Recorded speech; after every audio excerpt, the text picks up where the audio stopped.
Say what you will about the movie. The trailer was great. He's coming! What's up, flick fans? Welcome back to the channel, The Last Voyage of the Demeter.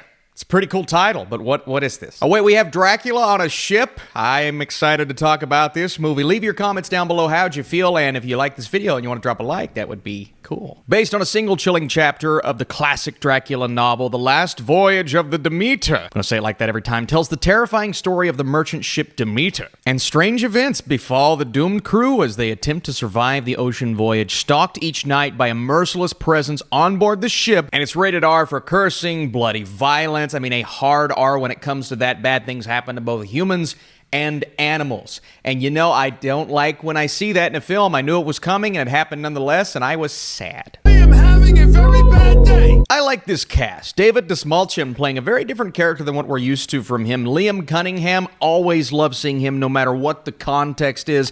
And Corey Hawkins. So overall, you have a really good group of actors that usually kind of blend into their characters, and taking place in this setting, which I believe is authentically represented. The aesthetic of the entire film that's captured in the first trailer, I'm like, yeah, I'm digging this really dark tone, this dark look, occasionally too dark, and I don't mean tonally, I mean visually. It's really hard to see certain sequences and moments going on, but you're on a ship at night. There are shadows, there's not much you can do, but we've seen night sequences captured before where everything is represented as it should be on screen, and I don't know if the movie properly handled that, but you have Dracula on a ship. You don't have to tell me much more than saying Dracula is on a ship, and all these crew members, they're trapped, surrounded by water, so crazy things are going to happen. And crazy things do happen in this movie. Eventually. It's a slow build-up, and part of me appreciates that because we do kind of get to know who our characters are, specifically Corey Hawkins' character in Clemens. And, you know, at the beginning, he gets turned away from this ship. He does something semi-heroic, and they say, you know what, you should be on board. And he proves that almost immediately because someone is found in this wreckage below deck, and everybody's trying to figure out, okay, how did they get here? But also, what happened to him? Because that's not normal. What the hell? And, you know, being the time period that it's in, some people on board, they're going to see this girl on ship, and they're going to say, this is bad luck. She shouldn't be here. Scary things are happening to the animals. What's going on there? Is it a supernatural event happening? Is there a creature on board? Or is someone who is a part of our crew at fault for what is going on? Well, all the fingers are being pointed. In the meanwhile, Dracula's just like, hi, everybody.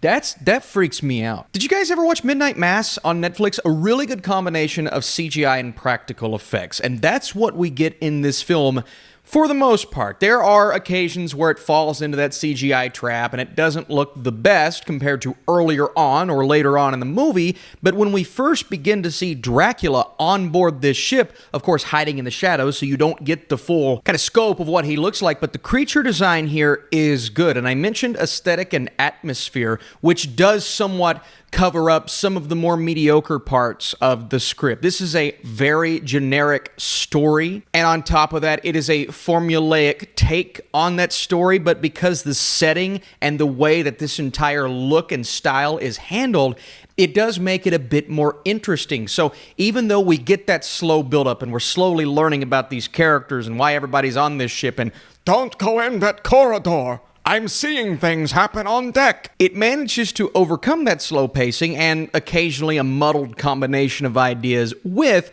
this gothic vibe that I was hoping to get from the trailers. I got that in the film, and it made it a bit more interesting for me. And then you also have the struggles of our characters, both morally and then the idea of grasping, okay, this is actually happening. This is not just a superstition, specifically Hawkins' character. He said he believes in science. He believes in, nature. I guess this is nature, so it kind of goes along with his beliefs. It's an odd combination because I didn't know if it would lean more into that B-movie trope or it would be more theatrical in this dialogue that feels a bit more mature than the concept. And we'll get that on occasion, and we'll get a B-movie feel on occasion, but it doesn't necessarily lean fully in one way or the other.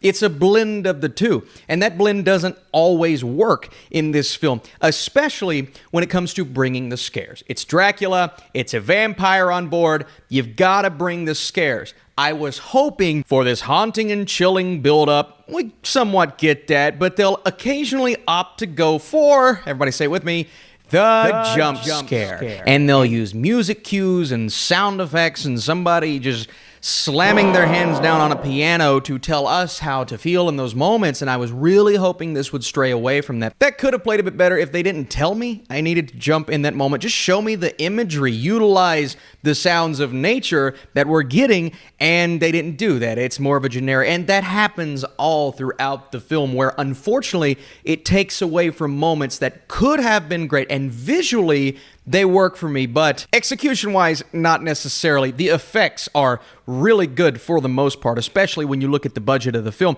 Cinematography-wise, pretty good on occasion, but a bit bland, nothing overly memorable there. And finally, I'm not saying the movie fully commits to this, but at the beginning, they tell you kind of what's going to happen with this story, and I wish they would have went about it in a different way or left out one line of dialogue to where I'm sitting here going, well, I already know. I kind of know what's going to happen. And I'm not saying they fully commit to that, but overall, that one line could have been left out, and I think I would have enjoyed certain moments just a bit more. But overall, I do believe this is a bit better than I expected it to be based on the initial reactions, but it's not as good or as entertaining as that first trailer because it can't fully commit one way or the other, and that build-up, man, it just takes so long to start getting to those thrills. I feel like a lot of people are going to check out before then. Before I give you my score, if you guys enjoyed this video, let me know down below, and did you think this movie was all that scary? The Last Voyage of the Demeter struggles with its balance of over-the-top scares and occasionally nuanced character moments. The ideas are in place, but the execution is lackluster. That being said, the VFX work well, and the atmosphere is perfect. Thanks for watching.